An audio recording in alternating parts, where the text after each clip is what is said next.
ప్రాణాలు పనంగా పెట్టి గంగమ్మ తల్లికి మొక్కుకుని వేటకు వెళ్లే మత్స్యకారుల పిల్లలు విద్యావంతులు కావాల్సిన అవసరం ఉందని మాజీ ఎమ్మెల్యే దక్షిణ వైఎస్ఆర్సీపీ సమన్వయకర్త గణేష్ కుమార్ అన్నారు.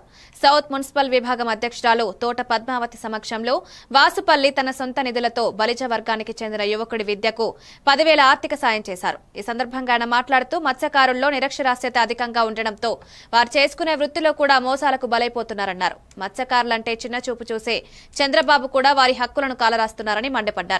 జగనన్న విద్యకు పెద్దపీట వేసి ప్రభుత్వ పాఠశాలలు ఆధునీకరణ చేస్తే నేడు కూటమి ప్రభుత్వం అబద్దాల హామీలతో 15,000 నీకు 15,000 నాకు అంటూ తలలో ఊసురు పోసుకుంటున్నారని ఫైర్ అయ్యారు.